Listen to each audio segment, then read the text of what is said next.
현실이 내 마음대로 안 풀리고 사방이 막힌 것처럼 느껴질 때 혹시 가장 가까운 사람을 탓해 본 적이 있으신가요? 꽤 아픈 질문으로 시작하시네요. 네, 마음속으로 부모님한테 누가 나 달랬어 이렇게 소리쳐 보거나 아니면 배우자한테 네가 그때 그러자고 해서 내 인생에 꼬였잖아 라고 원망해 본 적 말입니다. 솔직히 한 번쯤은 다들 겪어본 감정일 겁니다. 그렇죠. 만약 지금 이 이야기를 듣고 계신 당신이 살면서 단 한 번이라도 이런 억울함이나 분노를 느껴본 적이 있다면요. 오늘 저희가 준비한 이 심층 분석의 시간이 당신의 내면을 아주 적나라하게 비추는 거울처럼 느껴지실 겁니다. 네, 오늘 다룰 자료가 정말 흥미롭죠? 맞습니다. 오늘 당신과 함께 파헤쳐볼 방대한 자료는 온누리 선교교회 유병원 목사의 설교 기록인 두 번째 돌판 첫 번째 파트입니다. 여기서 본격적인 분석에 들어가기 전에 확실히 해두고 싶은 게 하나 있습니다. 어떤 부분이죠? 저희는 오늘 이 자료에 담긴 특정 종교적 신념이나 교리를 옹호하거나 강요하려는 게 절대 아닙니다. 저희의 역할은 철저한 분석가입니다. 네, 문헌을 있는 그대로 들여다보는 거죠. 맞습니다. 수천 년 전에 쓰인 성경이라는 고대 문헌을 바탕으로 한 이 기록이 현대인들이 매일 겪는 책임 전가라던가 불안, 자기객관화 같은 심리적 취약점들을 어떻게 꿰뚫어보고 있는지 객관적으로 파헤쳐보는 것이 오늘 우리의 미션입니다. 종교적 배경을 걷어내고 보더라도 인간이라는 복잡한 존재를 이해하는 데 있어서 엄청난 심리학적 통찰을 주니까요. 네, 인간 본성이 아주 깊고 어두운 밑바닥을 탐구하는 시간이 될 겁니다. 자, 그럼 첫 번째로 살펴볼 텍스트의 장면으로 가보죠.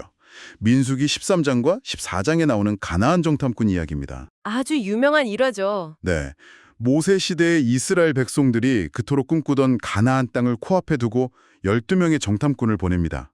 그런데 돌아온 사람들의 보고가 아주 기가 막혀요. 그 땅에 사는 거인들을 보고 완전히 기가 질려버린 거잖아요. 맞아요. 우리는 그 거인들에 비하면 메뚜기 같다. 도저히 이길 수 없으니까 차라리 뒤로 돌아가자 이렇게 외칩니다. 패닉에 빠진 거죠. 네, 저는 이걸 보면 이른바 메뚜기 콤플렉스라고 부를 만한 집단적 패닉이 어떻게 작동하는지 너무 궁금하더라고요. 아니 상식적으로 광야를 수십만 명이 걸어왔는데 하루아침에 이집트로 다시 돌아간다는 게 가당키나 한 소리입니까? 물리적으로 완전 불가능하죠. 여기서 매력적인 부분은 이 텍스트가 그 불가능성을 알면서도 내지르는 인간의 모순된 심리를 아주 예리하게 포착한다는 겁니다. 불가능한 걸 알면서도 우기는 심리요? 네, 눈앞에 있는 거인이라는 현실의 무게가 너무 무겁고 내 마음대로 통제는 안 되잖아요. 이 극도의 스트레스 상황에서 인간의 뇌는 그 책임을 피하려고 가장 만만한 희생양을 찾습니다. 나를 이 골치 아픈 곳으로 끌고 온 사람 말이죠. 정확합니다. 이스라엘 백성들한테는 그 타깃이 자신들을 이끌고 나올 리더인 모세였던 거죠. 현실에 직면하기 싫은 그 강렬한 도피 욕망이 결국 타인을 향한 분노로 형태를 바꾸는 겁니다. 와, 그거 들으니까 제가 오프닝에서 당신에게 던졌던 그 질문이랑 딱 맞아떨어지네요. 네가 결혼하자고 해서 이렇게 됐다거나 누가 나달랬냐는 일상적인 원망들 말이에요. 인간의 방어 기제는 과거나 지금이나 똑같으니까요. 텍스트에서도 되게 뼈 때리는 말을 하잖아요.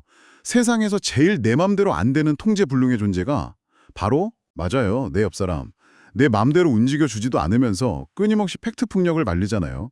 그렇게 살면 안 된다. 현실을 좀 봐라 하면서요. 그러면 우리는 그 잔소리를 견디지 못하고 터져버리죠.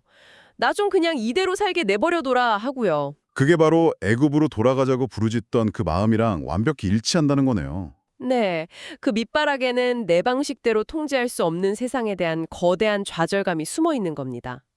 수천 년 전 광야에서 먼지 뒤집어 쓰고 소리치던 고대인들이나 거실 소파에서 배우자한테 화내는 현대인이나 다를 게 없는 거죠. 진짜 씁쓸하면서도 인정할 수밖에 없네요. 근데 더 재밌는 건 이 텍스트가 이런 우리의 자기 기만을 아주 적나라한 현대적 비유로 설명한다는 거예요. 아, 그 결혼정보업체 비유 말씀이시군요. 네, 자, 이 부분을 한번 파헤쳐보죠. 결혼정보업체 가면 조건에 따라 사람 등급을 철저하게 매기잖아요. 텍스트는 사람들이 자기 객관적 등급을 마주했을 때 보이는 반응에 주목합니다. 자기 객관화의 어려움을 아주 직관적으로 보여주는 대목이죠. 솔직히 내 등급이 딱 이 정도군요 하고 쿨하게 인정하는 사람 거의 없지 않나요? 거의 없죠. 자존심이 허락하지 않으니까요. 내가 상상하는 이상적인 나와 현실의 나 사이의 차이를 인정하는 건 심리적으로 엄청난 고통입니다. 그래서 현실을 부정하는 거군요. 네, 고통을 피하려고 환상 속에 머무는 겁니다. 언젠가는 내 진가를 알아줄 백마탄 왕자님이나 공주님이 나타날 거라고 굳게 믿으면서요. 그러면서 텍스트가 아주 일침을 가하잖아요. 인생은 실전이다. 완벽한 조건을 가진 사람은 세상에 없다고요. 환상을 깨야 한다는 거죠. 네, 내 불완전한 조건을 인정해야 그나마 누군가와 매칭될 확률이 올라가는데 그걸 못 깨니까 답이 안 나온다는 겁니다. 차라리 기대치를 낮추고 내 인격을 성장시키는 게 해법이라는 말이 되게 통쾌하더라고요. 근데 한편으로는 인간이 왜 이렇게까지 자기를 객관적으로 보는 걸 두려워할까 싶으시죠? 맞아요. 인정하면 편한데 왜 그럴까요? 이걸 더 큰 그림과 연결해보면 이 텍스트의 깊은 철학적 명제와 만납니다. 화자는 이 비유를 성경을 대하는 인간의 태도랑 연결지어요. 성경을 대하는 태도요? 보통 사람들은 종교 경전을 읽을 때 어떻게 하면 성공할까? 어떻게 고난을 피할까? 이런 공식을 찾으려고 하죠.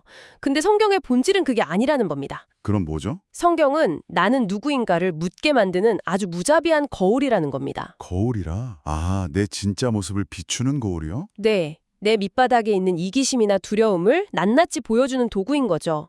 그리고 이 진정한 자기 객관화는 혼자 명상한다고 되는 게 아니라 이런 텍스트라는 거울 앞에 서서 내 한계를 직면할 때만 가능하다는 게 핵심입니다. 와, 그 말을 들으니까 아담과 하와 이야기가 완전히 다르게 들려요.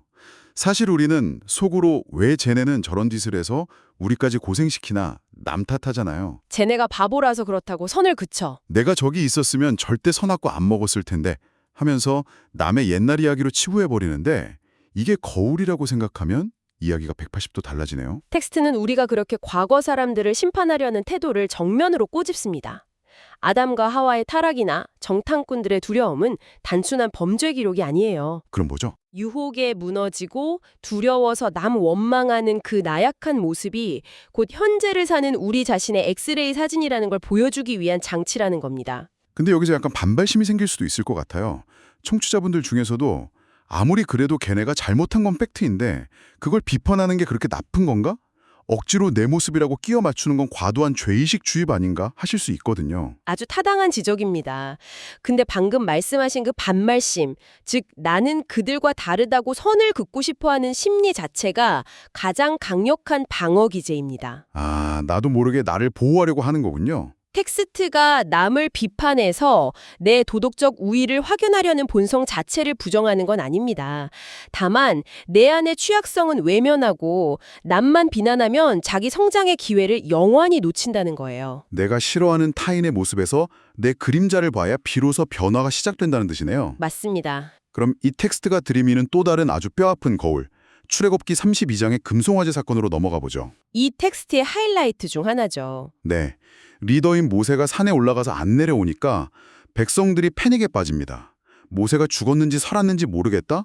불안하니까 당장 우리를 인도할 신을 만들라고 아론을 압박해서 금송아지를 만들어내잖아요. 우리는 흔히 이걸 보고 아, 이스라엘 사람들이 하나님을 버리고 엉뚱한 우상을 섬겼구나 하고 단순하게 생각합니다. 저도 그렇게 생각했어요. 하지만 여기서 텍스트의 분석은 완전히 다릅니다. 그들은 다른 신을 원한 게 아니에요. 그럼 뭘 원한 거죠? 눈에 안 보이고 통제 불가능한 현실이 너무 불안하니까 당장 눈앞에서 나를 스스로 안심시켜줄 무언가를 원했던 겁니다. 내가 만질 수 있고 예측할 수 있는 존재. 그게 금송아지의 본질입니다. 아, 금송아지는 결국 불안한 인간이 만들어낸 가짜 평안이군요. 당장 결과가 안 보이면 미칠 것 같으니까 내 조건에 맞춰서 신을 주조해버리는 거네요. 현대사회로 가져오면 그게 돈일 수도 있고 직장일 수도 있고 완벽한 인생 계획표일 수도 있죠. 이것만 있으면 난 안전해라고 믿는 모든 것이 다 금송아지네요. 그렇죠. 근데 여기서 정말 흥미로워지는 점은 화자가 한 걸음 더 들어간다는 겁니다. 지금 이 얘기를 들으면서 어휴 저 고대 사람들 미개하네. 나는 저런 우상은 안 만들어 하면서 안도하시는 분들이 있을 텐데요. 뜨끔하네요. 텍스트는 고린도전서 10전을 인용하면서 바로 그 순간이 가장 위험한 상태라고 경고합니다. 와, 저도 텍스트 읽으면서 그 부분에서 진짜 머리를 한 대 맞은 기분이었어요. 나는 저 무식한 사람들과 다르라고 선을 긋는 순간 그 자부심 자체가 이미 자기만의 견고한 금송아지를 만든 거라는 분석이잖아요. 네, 이걸 이해하려면 텍스트에 잠깐 나오는 고라의 반역 사건을 알아야 하는데요. 고라는 이스라엘 지도층이었는데 왜 모세 너희 말 리더냐? 우리도 다 안다 하면서 영적 우월감으로 반란을 일으켰거든요. 지적인 교만이네요. 화자는 무지에서 짓는 죄보다 나는 다 안다 나는 저들과 다르다 하면서 스스로를 높이는 교만이 훨씬 더 파괴적인 우상숭배라고 지적합니다. 남을 깎아내리면서 내 우월함을 확인하는 게 가장 부수기 힘든 금송아지라는 거군요. 한계를 인정하는 게 참 어렵습니다. 그럼 도대체 우린 어떻게 해야 할까요? 인간은 죄다 현실을 회피하고 금송아지나 만드는 모순덩어리인데 말이죠. 여기서 텍스트가 분위기를 확 바꾸면서 신과 모세 사이의 기막힌 협상 장면을 보여줍니다. 아, 백성들이 금송아지 파티하는 거 보고 하나님이 화나서 싹 다 쓸어버리고 너로 새 민족을 만들겠다 하신 그 대목이요. 네, 근데 모세가 물러서지 않죠. 여기서 다 죽이시면 이방인들이 비웃습니다 하면서 따져 묻잖아요. 그리고 놀랍게도 하나님이 뜻을 돌이키십니다. 저는 솔직히 이 부분 읽으면서 아니 절대자가 인간 말 듣고 하나의 뜻을 바꾸나 왜 이렇게 이랬다 저랬다 하시지 하는 의문이 들더라고요. 당연한 의문이죠. 이건 아주 중요한 질문을 던지는데요. 화자는 이 장면이 절대자가 감정 조절에 실패한 게 아니라 세상을 구원하는 하나님의 방법을 보여주기 위한 철저한 의도라고 해석합니다. 의도적인 연출이라는 건가요? 합리적인 심판 앞에 모세라는 인물이 끼어들어서 대신 막아서잖아요.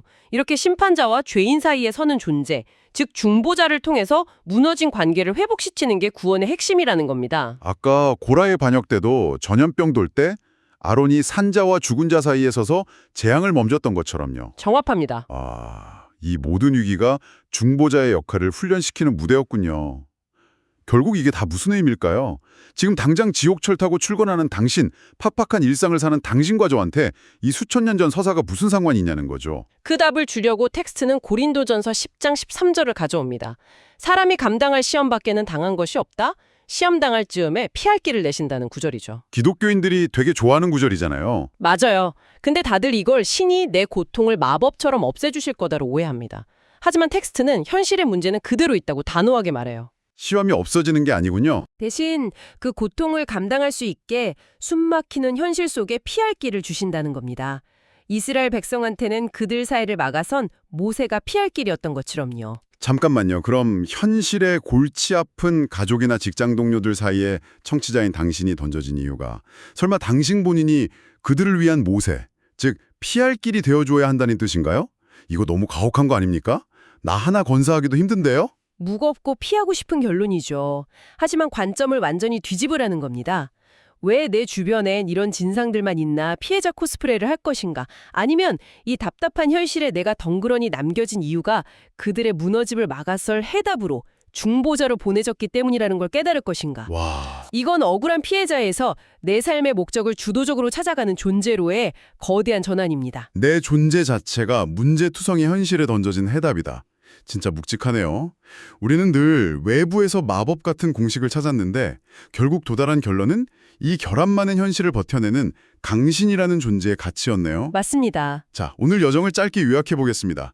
우리는 거인 앞에서 도망치며 남 탓하던 메뚜기 같은 방어기제, 불안해서 내 맘대로 조종할 금송아지를 만드는 심리, 그리고 나는 남들과 다르다는 영적 교만의 민낯을 마주했습니다. 아프지만 필요한 직면이었죠. 하지만 이 자기객관화는 절망하라는 게 아니었습니다. 도망치고 싶은 이 현실이 누군가를 막아서기 위한 무대이고 당신이라는 존재 자체가 누군가를 위한 피할 길로 부름받았다는 숭고한 사명을 깨닫기 위함이었죠. 지식은 삶과 부딪힐 때 진짜 힘을 갖습니다. 그래서 오늘 분석을 마무리하면서 청취자 당신의 일상을 흔들 질문을 하나 던지고 싶네요. 좋습니다. 자료에서는 당신이 타인을 위한 피할 길이 되어야 한다고 했죠. 그럼 이걸 한 번 더 뒤집어 볼까요? 당신을 숨막히게 하고 원망스럽게 만들었던 바로 그 사람, 어쩌면 그 사람 역시 뾰족했던 당신의 교만을 깨고 당신을 더 깊게 깎아내기 위해 당신 인생에 배치된 당신을 위한 피할 길이자 완벽한 거울은 아니었을까요? 아, 거울은 한 방향으로만 비추지 않으니까요. 내가 누군가의 피할 길이듯 내가 혐오하던 사람도 나를 위한 피할 길일 수 있다. 이 생각의 전환은 진짜 오래 여운이 남겠네요. 일상에서 타인을 보는 시선이 조금은 달라지길 바랍니다. 오늘 이 묵직한 질문을 꼭 곱씹어 보시길 바랍니다. 언제나 숨겨진 이면을 향해 탐구하는 당신을 응원하며 오늘 딥다이브는 여기서 마칩니다. 다음에도 당신의 뇌를 깨울 흥미로운 분석으로 돌아오겠습니다. 함께해 주셔서 감사합니다.